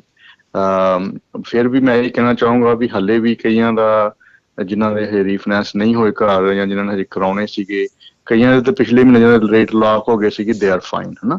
ਤੇ ਜਿਨ੍ਹਾਂ ਦੇ ਹਜੇ ਨਹੀਂ ਵੀ ਹੋਏ, ਫਿਰ ਵੀ ਉਹ ਜਾਣਕਾਰੀ ਜ਼ਰੂਰ ਲੈ ਲੈਣ, ਇੱਕ ਵਾਰੀ ਪੁੱਛ ਕੇ ਦੇਖ ਲੈਣ। ਕਿਉਂਕਿ ਕਈ ਵਾਰੀ ਭਾਜੀ, ਰਾਜਕਰਨ ਭਾਜੀ, ਮੈਂ ਦੇਖਿਆ ਵੀ ਕਈਆਂ ਦੇ ਰੇਟਸ ਨਾ ਹਲੇ ਵੀ, ਜਿਨ੍ਹਾਂ ਨੇ ਅੱਜ ਤੋਂ 2-3 ਸਾਲ ਪਹਿਲਾਂ ਕਰਾਏ ਸੀ, ਜਾਂ ਕਈਆਂ ਨੇ ਹਾਰਡ ਮਨੀ ਲੋਨ ਲਏ ਹੁੰਦੇ, ਕਈ ਸਾਨੂੰ ਕਾਲਾਂ ਆਉਂਦੀਆਂ ਵੀ ਭਾਜੀ ਸਾਡੀ ਮੁਸੀਬਤ 'ਚ ਸੀਗੇ, ਸਾਨੂੰ ਘਰ ਲੈਣਾ ਪੈ ਗਿਆ, ਔਰ ਅਸੀਂ ਲੈਣਾ ਵੀ ਚਾਹੁੰਦੇ ਸੀਗੇ, ਸਾਡੀ ਡੀਲ ਚੱਲਦੀ ਸੀ, ਲੋਨ ਨਹੀਂ ਹੋਇਆ, ਫਿਰ ਸਾਡਾ ਹਾਰਡ ਮਨੀ ਲੋਨ ਹੋ ਗਿਆ। ਹੁਣ ਜਿਹੜੇ ਹਾਰਡ ਮਨੀ ਲੋਨ ਹੋਏ ਆ ਕਈਆਂ ਦੇ ਘਰਾਂ ਦੇ, ਉਹ 7-8% ਤੇ ਹੈਗੇ, ਵੈਰੀ ਹਾਈ ਰੇਟ, ਹਨਾ। ਤੇ ਉਹਨਾਂ ਨੂੰ ਚਾਹੀਦਾ ਵੀ ਹਲੇ ਵੀ ਉਹ, ਜੇ ਕੁਛ ਦੇਖਣ ਨੂੰ ਵੀ ਹਲੇ ਜਿਹੜੇ ਰੇਟ ਹੈਗੇ ਆ, ਦੇ ਆਰ ਸਿਗਨੀਫਿਕੈਂਟਲੀ ਲੋ। ਇਹ ਨਹੀਂ ਹੈ ਕਿ ਬਹੁਤ ਹਾਈ ਹੋ ਗਏ ਨੇ, ਹਲੇ ਵੀ ਬੜੇ ਰੀਜ਼ਨੇਬਲ ਹੈਗੇ ਨੇ। ਸੋ ਜਿਨ੍ਹਾਂ ਨੇ ਵੀ ਰੀਫਾਈਨੈਂਸ ਕਰਨਾ, ਉਹ ਇਸ ਬਾਰੇ ਜ਼ਰੂਰ ਕਾਲ ਕਰਕੇ ਸਾਨੂੰ 559 905 2575 ਆਹ ਨੰਬਰ ਹੈਗਾ ਜੀ ਸਾਡਾ, ਇਸ ਤੇ ਕਾਲ ਕਰਕੇ ਉਹ ਜਾਣਕਾਰੀ ਲੈ ਸਕਦੇ ਨੇ। ਜੀ ਬਿਲਕੁਲ ਜੀ। ਸੋ ਮੋਹਨ ਚੀਮਾ ਹੁਣਾਂ ਦੇ ਨਾਲ ਤੁਸੀਂ ਜਿਹੜਾ ਇਸ ਚੀਜ਼ ਦੇ ਬਾਰੇ ਗੱਲਬਾਤ ਆ ਉਹ ਕਰ ਸਕਦੇ ਹੈਗੇ ਆ। ਅਤੇ ਅਗਲੀ ਜੇ ਆਪਾਂ ਗੱਲ ਕਰਦੇ ਜਾਈਏ, ਹੁਣ ਬਹੁਤ ਚਿਰ ਤੋਂ ਲੋਕ ਅੰਦਾਜ਼ਾ ਲਾ ਰਹੇ ਸੀ ਵੀ ਸ਼ਾਇਦ ਪਤਾ ਨਹੀਂ ਫਿਊਚਰ ਦੇ ਵਿੱਚ ਕੀ ਹੋਣਾ, ਮਾਰਕੀਟ ਨੇ ਇੱਦਾਂ ਹੀ ਰਹਿਣਾ ਆ ਜਾਂ ਥੱਲੇ ਵੱਲ ਨੂੰ ਜਾਣਾ। ਬਹੁਤ ਸਾਰੇ ਲੋਕ ਤਾਂ ਇਸੇ ਉਮੀਦ ਦੇ ਵਿੱਚ ਸੀਗੇ ਵੀ ਸ਼ਾਇਦ ਥੱਲੇ ਵੱਲ ਨੂੰ ਜਿਹੜੀ ਉਹ ਜਾਊਗੀ। ਸੋ ਕਿਸ ਤਰੀਕੇ ਦੇ ਨਾਲ ਲੋਕ ਭਵਿੱਖ ਦੇ ਲਈ ਤਿਆਰੀ ਕਰਨ? ਹਾਂਜੀ, ਸੋ ਦੇਖੋ ਭਾਜੀ, ਇਸ ਤਰ੍ਹਾਂ ਹੈਗਾ ਵੀ ਜਿਹੜੀ ਤੁਹਾਡੀ ਗੱਲ ਸਹੀ ਹੈਗੀ ਵੀ ਕਾਫੀ ਤਾਦਾਦ ਜੋ ਲੋਕਾਂ ਦੀ ਇਹ ਸੀਗੀ, ਇਹਨਾਂ ਤੋਂ ਉਮੀਦ ਵੀ ਸੀਗੀ ਸ਼ਾਇਦ ਮਾਰਕੀਟ ਕ੍ਰੈਸ਼ ਹੋ ਜਾਊਗੀ, ਜਿਵੇਂ ਇੱਕ ਵਾਰੀ 2007 ਤੇ 8 ਦੇ ਵਿੱਚ ਇਹ ਸਾਨੂੰ ਦੇਖਣ 'ਚ ਆਇਆ ਸੀਗਾ ਅਮਰੀਕਾ ਦੇ ਵਿੱਚ ਕਿ ਹਾਊਸਿੰਗ ਮਾਰਕੀਟ ਦੀਆਂ ਪ੍ਰਾਈਸਿਸ ਇੱਕਦਮ 30-40% ਡਾਊਨ ਚਲੇ ਗਈਆਂ ਸੀਗੀਆਂ। ਲੇਕਿਨ ਹੁਣ ਦੇ ਹਾਲਾਤ ਉਹੋ ਜਿਹੇ ਨਹੀਂ ਹੈਗੇ। ਆਲਦੋ ਕੋਵਿਡ ਤੋਂ ਪਹਿਲਾਂ ਹੀ ਸਾਨੂੰ ਲੱਗਦਾ ਪਿਆ ਸੀਗਾ ਵੀ ਸ਼ਾਇਦ ਮਾਰਕੀਟ ਹੁਣ ਡਾਊਨ ਚੱਲ ਜੂਗੀ। ਹਲੇ ਕੋਵਿਡ ਸ਼ੁਰੂ ਨਹੀਂ ਹੋਇਆ ਸੀਗਾ ਤਾਂ ਉਸ ਤੋਂ ਪਹਿਲਾਂ ਵੀ ਮਾਰਕੀਟ ਬੜੀ ਕਹਿ ਲਓ ਵੀ ਚੜੀ ਹੋਈ ਸੀਗੀ, ਉੱਪਰ ਸੀਗੀ, ਹਾਈ ਸੀਗੀ। ਲੇਕਿਨ ਕੋਵਿਡ ਆਉਣ ਦੇ ਕਾਰਨ ਉਹ ਘਟਣ ਦੀ ਬਜਾਏ ਹੋਰ ਵੱਧ ਗਈ। ਔਰ ਇਸ ਵੇਲੇ ਜੋ ਸਾਨੂੰ ਲੱਗ ਰਿਹਾ, ਜੋ ਅੰਕੜੇ ਸਾਨੂੰ ਦੱਸ ਰਹੇ ਆ, ਉਹ ਇਹ ਦੱਸਦੇ ਆ ਵੀ ਜਿਹੜੀ ਹਾਊਸਿੰਗ ਮਾਰਕੀਟ ਹੈ ਜਾਂ ਤੇ ਉਹ ਸਟੇਬਲ ਰਹੂਗੀ ਜਾਂ ਇਸ ਤੋਂ ਵੀ ਥੋੜੀ ਜਿਹੀ ਤਾਂ ਜਾ ਸਕਦੀ ਹੈ, ਘਟੂਗੀ ਨਹੀਂ, ਭਾਵੇਂ ਰੇਟ ਵਧਣ ਥੋੜੇ ਜਿਹੇ। ਜੇ ਰੇਟ ਥੋੜੇ ਜਿਹੇ ਵੱਧ ਵੀ ਗਏ ਨਾ, ਫਿਰ ਵੀ ਜਿਹੜੀ ਹਾਊਸਿੰਗ ਮਾਰਕੀਟ ਤੋਂ ਜਿਹੜੀ ਸ਼ਾਰਟੇਜ ਹੈਗੀ ਨਾ ਘਰਾਂ ਦੇ ਵੀਰ ਜੀ, ਉਹ ਬਹੁਤ ਜ਼ਿਆਦਾ ਹੈਗੀ ਹੈ। ਹਾਲੇ ਵੀ ਘਰ ਇੰਨੀ ਸਪੀਡ ਨਾਲ ਨਹੀਂ ਬਣ ਰਹੇ ਔਰ ਜਿਹੜੀ ਗੱਲ ਹੋ ਗਈ ਡਿਮਾਂਡ ਹੈਗੀ ਹੈ ਉਹ ਬਹੁਤ ਹੀ ਜ਼ਿਆਦਾ ਹੈਗੀ ਹੈ ਇਸ ਵੇਲੇ ਘਰਾਂ ਦੀ। ਤੁਹਾਨੂੰ ਖਬਰਾਂ ਆਉਂਦੀਆਂ ਹੋਣਗੀਆਂ, ਤੁਹਾਨੂੰ ਤੁਹਾਡੇ ਯਾਰ ਦੋਸਤ ਵੀ ਦੱਸਦੇ ਹੋਣਗੇ, ਆਂਢੀ ਗੁਆਂਢੀ ਵੀ ਦੱਸਦੇ ਹੋਣਗੇ, ਘਰ ਲੱਗਦਾ ਜਿਸ ਦਿਨ ਲੱਗਦਾ ਉਸੇ ਹੀ ਸ਼ਾਮੋ ਸ਼ਾਮ ਜਾਂ ਅਗਲੇ ਦਿਨ ਉਹ ਘਰ ਦੀ ਆਫਰ ਜਿਹੜੀ ਹੁੰਦੀ ਹੈ ਉਹ ਐਕਸੈਪਟ ਹੋ ਜਾਂਦੀ। ਇਹ ਹੈਗੀ ਮਾਰਕੀਟ ਦੀ ਕੰਡੀਸ਼ਨ ਔਰ ਇਹ ਇਸ ਤਰ੍ਹਾਂ ਹੀ ਬਣੀ ਰਹਿਣੀ ਹੈ ਥੋੜੀ ਤੱਕ। ਹੋ ਸਕਦੀ ਹੈ ਸਾਲ 2 ਸਾਲਾਂ ਵਿੱਚ ਜਾ ਕੇ ਥੋੜਾ ਬਹੁਤਾ ਇਫੈਕਟ ਤੇ ਉਹ ਕਰੈਕਸ਼ਨ ਹੋਊਗੀ, ਕ੍ਰੈਸ਼ ਨਹੀਂ ਹੋਊਗਾ।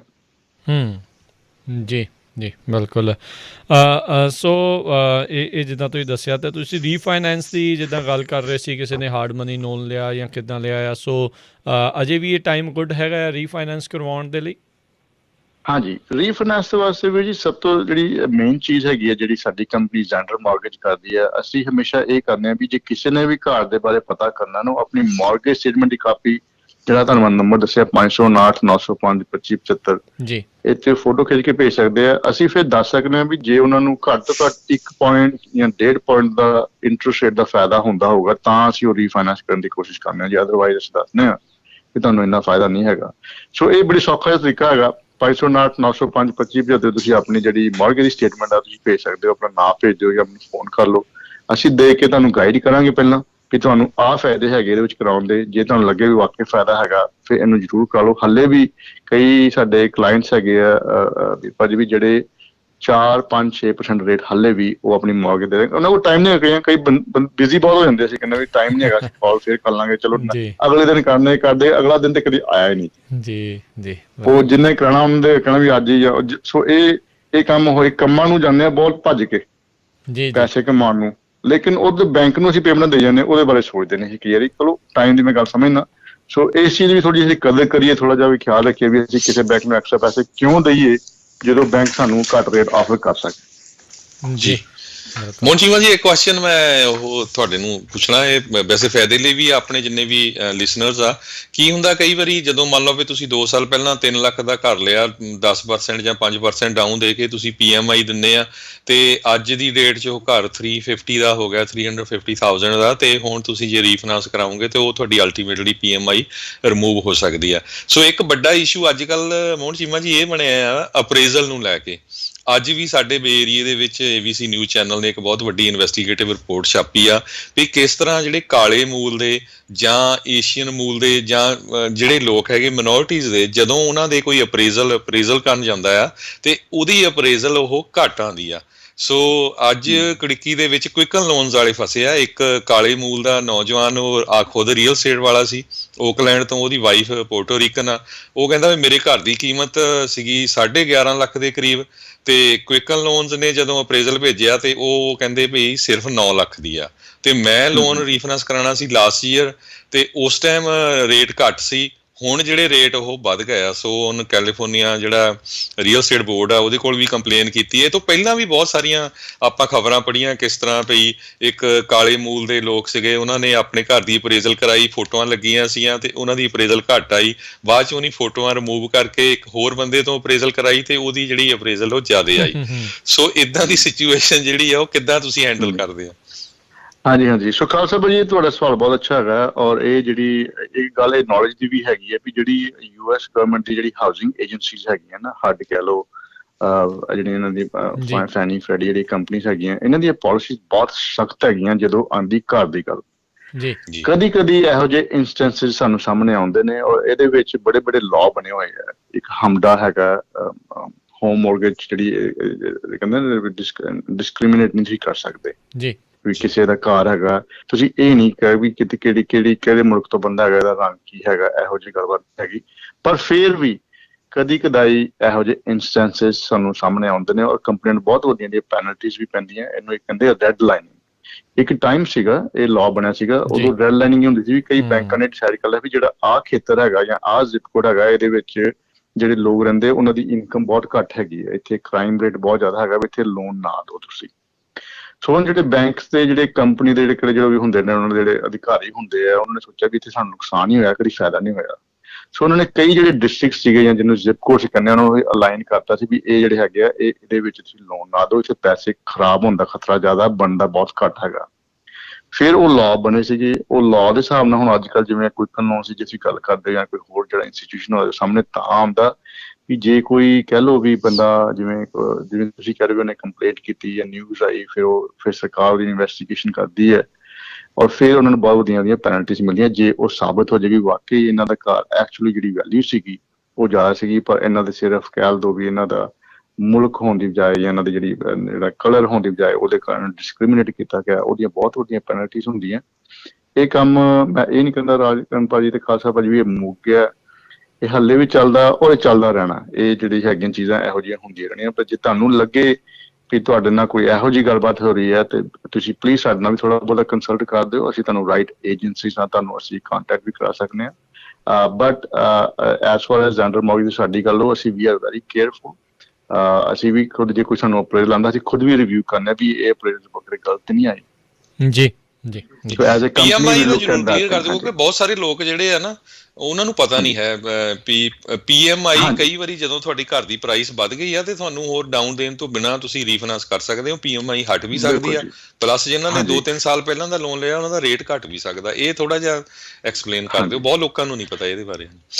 ਹਾਂਜੀ, ਸੋ ਖਾਲਸਾ ਭਾਜੀ ਇਸ ਤਰ੍ਹਾਂ ਹੈਗਾ ਵੀ ਜਿਨ੍ਹਾਂ ਦੀ ਅੱਜ ਕੱਲ੍ਹ ਤੇ ਕਾਫੀ ਲੋਕਾਂ ਦੀ ਜਿਹੜੀ ਆ MI ਜਾਂ PMI ਦੋਵਾਂ ਦੀ ਮੌਰਗੇਜ ਇੰਸ਼ੋਰੈਂਸ ਜਾਂ ਪ੍ਰਾਈਵੇਟ ਮੌਰਗੇਜ ਇੰਸ਼ੋਰੈਂਸ ਜਿਹੜੀਆਂ ਇਹ ਮੁੱਕ ਸਕਦੀਆਂ, ਕਿਉਂਕਿ ਹੁਣ ਜਿਹੜੀ ਘਰਾਂ ਦੀ ਵੈਲਿਊ ਹੈਗੀ ਹੈ ਉਹ ਪਿਛਲੇ 2-3 ਸਾਲ ਤੋਂ ਕਾਫੀ ਵਧੀ ਹੋਈ ਹੈ। ਫੋਰ ਐਗਜ਼ਾਮਪਲ ਕਿਸੇ ਨੇ 10% ਦੇ ਕੇ ਕਰਾਇਆ ਸੀ ਲੋਨ, ਜਾਂ ਕਿਸੇ ਨੇ FHA ਲੋਨ ਕਰਾਇਆ ਸੀ ਅੱਜ ਤੋਂ 2-3 ਸਾਲ ਪਹਿਲਾਂ ਨਾ, ਉਹਨਾਂ ਨੂੰ ਤੇ ਬਹੁਤ ਜ਼ਰੂਰੀ ਹੈਗਾ ਵੀ ਉਹ ਪਤਾ ਕਰਕੇ ਦੇਖ ਲੈਣ ਵੀ ਉਹਨਾਂ ਦੀ ਜਿਹੜੀ MI ਜਾਂ PMI ਹੈਗੀ ਹੈ ਉਹ ਮੁੱਕ ਸਕਦੀ ਹੈ। ਔਰ ਹੈਰਾਨਗੀ ਦੀ ਗੱਲ ਹੈਗੀ ਖਾਲਸਾ ਭਾਜੀ, ਤੁਸੀਂ ਸਹੀ ਕਿਹਾ ਵੀ ਇਹ ਸੋਚਦੇ ਨਹੀਂ ਆ, ਸੋਚਦੇ ਸਾਡੇ ਘਰੇ ਮੁੱਕਣੀ ਹੈ, ਟਾਈਮ ਲੱਗੂਗਾ ਹੋਰ। ਲੇਕਿਨ ਅੱਜ ਕੱਲ੍ਹ ਦੀ ਮਾਰਕੀਟ ਵਿੱਚ ਕਾਫੀ ਲੋਕਾਂ ਦੀ ਜਿਹੜੀ MI ਹੈ ਉਹ ਮੁੱਕਣ ਦੇ ਚਾਂਸ ਬਣੇ ਹੋਏ ਆ ਕਿ ਇਹ ਥੋੜਾ ਬਹੁਤਾ ਪੈਸੇ ਜੇ ਪੱਲੋਂ ਦੇ ਕੇ ਵੀ ਮੁੱਕ ਜਾਏ, ਕਿਉਂਕਿ ਰੇਟ ਪਹਿਲਾਂ ਜ਼ਿਆਦਾ ਸੀਗੇ ਹੁਣ ਘੱਟ ਹੈਗੇ। ਸੋ ਇਸ ਚੀਜ਼ ਦਾ ਜ਼ਰੂਰ ਫਾਇਦਾ ਚੁੱਕਣਾ ਚਾਹੀਦਾ। ਤੁਹਾਡਾ ਸਵਾਲ ਬਹੁਤ ਸਹੀ ਹੈਗਾ ਇਸ ਟਾਈਮ ਦੇ ਵਾਸਤੇ। ਤੇ ਜਿਨ੍ਹਾਂ ਦੀ ਵੀ MI ਹੈਗੀ ਹੈ, PMI ਹੈਗੀ, ਜੋ ਉਹਨੂੰ ਮੁਕਾਉਣਾ ਚਾਹੁੰਦੇ ਨੇ ਤੇ ਉਹਦੇ ਬਾਰੇ ਉਹ ਸਾਡੇ ਨੰਬਰ 559-905-2575 ਤੇ ਕਾਲ ਕਰਕੇ ਇਸ ਬਾਰੇ ਉਹ ਜਾਣਕਾਰੀ ਲੈ ਸਕਦੇ ਨੇ ਜੀ। ਬਿਲਕੁਲ, ਜ਼ੈਂਡਰ ਮੌਰਗੇਜ ਰੀਅਲ ਸਟੇਟ ਵਾਲੇ ਘਰ ਖਰੀਦਣਾ ਵੇਚਣਾ ਵੀ ਹੋਵੇ ਉਸ ਦੇ ਵਿੱਚ ਵੀ ਤੁਹਾਡੀ ਹੈਲਪ ਕਰਦੇ ਨੇ। ਲੋਨਸ ਦੇ ਬਾਰੇ ਇਹ ਕਿਸੇ ਵੀ ਤਰੀਕੇ ਦਾ ਕੋਈ ਤੁਹਾਡਾ ਮੌਰਗੇਜ ਜਾਂ ਰੀਅਲ ਸਟੇਟ ਨੂੰ ਲੈ ਕੇ ਸਵਾਲ ਹੋਵੇ ਤਾਂ ਜ਼ੈਂਡਰ ਮੌਰਗੇਜ ਰੀਅਲ ਸਟੇਟ ਵਾਲਿਆਂ ਦੇ ਨਾਲ ਸੰਪਰਕ ਕਰੋ। ਇਹਨਾਂ ਦਾ ਫ਼ੋਨ ਨੰਬਰ 559-905-2575 5599052575 ਦੇ ਉੱਤੇ। ਰੀਸੈਂਟਲੀ ਫੈਡ ਨੇ ਕਿਹਾ ਵੀ ਆਪਾਂ ਆਪਣੀ ਪਾਲਿਸੀ ਆ ਉਸ ਨੂੰ ਬਰਕਰਾਰ ਰੱਖਾਂਗੇ, ਵੀ ਇੰਟਰਸਟ ਰੇਟ ਸ਼ਾਇਦ ਉਹਨਾਂ ਨੇ ਐਟਲੀਸਟ ਇਸ ਸਾਲ ਦੇ ਲਈ ਜਿਹੜੇ ਉਹ ਨਹੀਂ ਵਧਾਉਣੇ। ਜਿਹੜੇ ਲੋਕ ਅਜੇ ਵੀ ਸੋਚ ਰਹੇ ਆ ਵੀ ਘਰ ਖਰੀਦੀਏ ਨਾ ਖਰੀਦੀਏ, ਉਹਨਾਂ ਨੂੰ ਜਿਹੜਾ ਕੀ ਸਲਾਹ ਹੈਗੀ ਆ ਇਸ ਖਬਰ ਦੇ ਨਾਲ ਜਿਹੜਾ ਉਹ ਦੇਖਦੇ ਹੋਏ? ਹਾਂਜੀ, ਸੋ ਰਾਜਕਰਨ ਭਾਜੀ ਦੇਖੋ ਇਸ ਤਰ੍ਹਾਂ ਹੈਗਾ, ਜੇ ਤੇ ਅਸੀਂ ਗੱਲ ਕਰੀਏ ਵੀ ਰੀਅਲ ਸਟੇਟ ਦੀ ਇਸ ਵੇਲੇ ਦੇ ਵਿੱਚ ਦੋ ਪੱਖ ਹੈਗੇ। ਇੱਕ ਤੇ ਹੈਗਾ ਕਲਾਇੰਟ ਜਿਹਨੇ ਘਰ ਲੈਣਾ ਤੇ ਇੱਕ ਹੈਗਾ ਕਲਾਇੰਟ ਜਿਹਨੇ ਘਰ ਵੇਚਣਾ ਹੈਗਾ। ਸੋ ਇਹ ਦੋਨਾਂ ਵਾਸਤੇ ਇਸ ਵੇਲੇ ਵਿਨਿੰਗ ਕੰਬੀਨੇਸ਼ਨ ਕਹਿੰਦੇ ਵਿਨਿੰਗ ਸਿਚੁਏਸ਼ਨ ਹੈਗੀ ਹੈ। ਉਹ ਤਾਂ ਹੈਗੀ ਜਿਹਨੇ ਲੈਣਾ ਉਹਨੂੰ ਹਲੇ ਵੀ ਗੁੱਡ ਲੋ ਰੇਟ ਤੇ ਜਿਹੜੀ ਮੌਰਗੇਜ ਆ ਉਹ ਮਿਲ ਸਕਦੀ ਹੈ ਜੀ ਤੇ ਜਿਹਨੇ ਵੇਚਣਾ ਉਹਨੂੰ ਤਾਂ ਫਾਇਦਾ ਕਿ ਉਹਨੂੰ ਹਲੇ ਵੀ ਘਰ ਦੇ ਵਿੱਚੋਂ ਚੰਗੀ ਪ੍ਰਾਈਸ ਮਿਲ ਸਕਦੀ ਹੈ, ਉਹਦੇ 4 ਪੈਸੇ ਬਣ ਸਕਦੇ ਆ। ਸੋ ਰੀਅਲ estate ਨਾਲ ਜੁੜੀ ਜਿਹੜਾ ਵੀ ਸਵਾਲ ਜਿਹੜਾ ਵੀ ਕੰਮ ਜਿਹੜਾ ਅੱਜ ਕੱਲ੍ਹ ਚੱਲ ਰਿਹਾ ਉਹ ਹਰ ਇੱਕ ਪੱਖ ਨੂੰ ਕੋਈ ਨਾ ਕੋਈ ਫਾਇਦਾ ਦੇ ਰਿਹਾ। ਸੋ ਇਸ ਟਾਈਮ ਦਾ ਫਾਇਦਾ ਚੁੱਕਣਾ ਚਾਹੀਦਾ। ਆਪਣੇ ਕਾਲ ਕਰਕੇ ਤੁਸੀਂ ਮੈਂ ਹਮੇਸ਼ਾ ਤਾਂ ਮੈਂ ਕਹਿੰਦਾ ਕਾਲ ਕਰਨ ਦੀ ਗੱਲ ਖਾਲਸਾ ਭਾਜੀ ਤੇ ਰਾਜਕਰਨ ਵੀ ਭਾਜੀ ਵੀ ਜਿਹੜੇ ਸਾਡੇ ਆਪਣੀ ਕਮਿਊਨਿਟੀ ਦੇ ਸਵਾਲ ਨਾ ਪੰਜਾਬੀਆਂ ਦੇ ਜੇ ਕਹ ਲਓ ਇਨ ਜਨਰਲ, ਉਹ ਕਈ ਵਾਰੀ ਸਵਾਲ ਪੁੱਛਣ ਤੋਂ ਅਸੀਂ ਰਹਿ ਜਾਂਦੇ ਤੇ ਕੰਮ ਰਹਿ ਜਾਂਦਾ ਵਿੱਚ ਜੀ। ਇਹਦੀ ਕੋਈ ਫੀਸ ਨਹੀਂ ਹੈਗੀ, ਤੁਸੀਂ ਕਾਲ ਕਰੋ, ਤੁਸੀਂ ਸਵਾਲ ਪੁੱਛੋ, ਆਪਣੀ ਜਾਣਕਾਰੀ ਲਓ, ਹੋ ਸਕਦਾ ਤੁਹਾਨੂੰ ਇਸ ਚੀਜ਼ 'ਚ ਕੋਈ ਨਾ ਕੋਈ ਫਾਇਦਾ ਵਿੱਚੋਂ ਨਿਕਲ ਆਵੇ ਜੀ ਬਿਲਕੁਲ। ਸੋ ਕਾਲ ਕਰਨ ਦੇ ਲਈ ਨੰਬਰ ਹੈਗਾ 559 905 2575 5599052575 ਤੇ ਸਮਾਂ ਆਪਣੇ ਅੱਜ ਦੇ ਪ੍ਰੋਗਰਾਮ ਦਾ ਹੁਣ ਇੱਥੇ ਹੀ ਜਿਹੜਾ ਉਹ ਸਮਾਪਤ ਆ। ਤੇ ਮੋਂਜੀ ਜੀ ਬਹੁਤ ਬਹੁਤ ਸ਼ੁਕਰੀਆ, ਮਿਲਦੇ ਹਾਂ ਜੀ ਅਗਲੀ ਵਾਰ। ਮਿਹਰਬਾਨੀ ਜੀ, ਧੰਨਵਾਦ, ਸਤਿ ਸ਼੍ਰੀ ਅਕਾਲ ਰਾਜਕਰਨ ਭਾਜੀ ਤੁਹਾਡਾ ਤੇ ਖਾਲਸਾ ਭਾਜੀ ਦਾ ਮੈਂ ਬਹੁਤ ਬਹੁਤ ਧੰਨਵਾਦ ਕਰਦਾ। ਤੁਸੀਂ ਆਪਣੇ ਕੀਮਤੀ ਟਾਈਮ ਕੱਢ ਕੇ ਮੈਨੂੰ ਆਪਣੇ ਸ਼ੋਅ ਤੇ ਬੁਲਾਇਆ। ਥੈਂਕ ਯੂ ਜੀ। ਧੰਨਵਾਦ ਜੀ। ਜੀ ਤੇ ਇੱਥੇ ਹੀ ਸਾਡਾ ਅੱਜ ਦਾ ਪ੍ਰੋਗਰਾਮ ਵੀ ਹਰਜੋਤ ਸਿੰਘ ਜੀ ਹੁਣ ਸਮਾਪਤ ਆ। ਮਿਲਦੇ ਆਪਾਂ ਆਪਣੇ ਸਾਰੇ ਸਰੋਤਿਆਂ ਨੂੰ ਅਗਲੀ ਵਾਰ। ਇਸ ਤੋਂ ਅਗਲਾ ਪ੍ਰੋਗਰਾਮ ਹੁਣ ਆਤਮਿਕ ਆਨੰਦ, ਉਸ ਤੋਂ ਬਾਅਦ ਪ੍ਰੋਗਰਾਮ ਹਾਸੇ ਚਾਰੇ ਪਾਸੇ 11 ਵਜੇ, 12:30 ਵਜੇ ਪ੍ਰੋਗਰਾਮ ਕੁਝ ਗੱਲਾਂ ਕੁਝ ਗੀਤ, 2 ਵਜੇ ਪ੍ਰੋਗਰਾਮ ਨਜ਼ਰੀਆ, 4 ਵਜੇ ਪ੍ਰੋਗਰਾਮ ਜਿਹੜਾ ਜੀ ਆਵੇਗਾ ਵਿਸਰਦਾ ਵਿਰਸਾ। ਫਿਰ 5:30 ਤੋਂ 7:30 ਵਜੇ ਸ਼ਾਮ ਦੇ ਜਿਹੜੇ ਆ ਉਹ ਗੁਰਬਾਣੀ ਦੇ ਪ੍ਰੋਗਰਾਮ, 7:30 ਵਜੇ ਅਪਡੇਟ ਅਮਰੀਕਾ ਦਾ ਸ਼ਾਮ ਦਾ ਬੁਲਟਨ, 8:30 ਵਜੇ ਫਿਰ ਪ੍ਰੋਗਰਾਮ ਖਬਰ ਤੇ ਨਜ਼ਰ, ਤੇ 9 ਵਜੇ ਜਿਹੜਾ ਆ ਸਿੱਖ ਇਤਿਹਾਸ ਦਾ ਜਿਹੜਾ ਰੇਡੀਓ ਡਰਾਮਾ ਉਹ ਪੇਸ਼ ਕੀਤਾ ਜਾਊਗਾ। ਸੋ ਇੱਦਾਂ ਹੀ ਜਿਹੜੇ ਪ੍ਰੋਗਰਾਮ ਪੰਜਾਬੀ ਰੇਡੀਓ ਉਸੇ 'ਤੇ ਚੱਲਦੇ ਰਹਿਣਗੇ। ਹੁਣ ਇਜਾਜ਼ਤ ਲੈਂਦੇ ਹਾਂ ਮੇਰੇ ਰਾਜਕਰਨਵੀਰ ਸਿੰਘ ਵੱਲੋਂ ਤੇ ਹਰਜੋਤ ਸਿੰਘ ਵੱਲੋਂ ਤੁਹਾਨੂੰ ਸਾਰਿਆਂ ਨੂੰ ਪਿਆਰ ਸਤਿਕਾਰ ਸੈਨਿਕ ਕੀ ਜਹੀ ਸਤਿ ਸ੍ਰੀ ਅਕਾਲ। ਜਿਹਦੇ ਵਾਸਤੇ ਰਹੋ, ਹੱਸਦੇ ਖੇਡਦੇ ਰਹੋ, ਸੁਣਦੇ ਰਹੋ ਪੰਜਾਬੀ ਰੇਡੀਓ USA।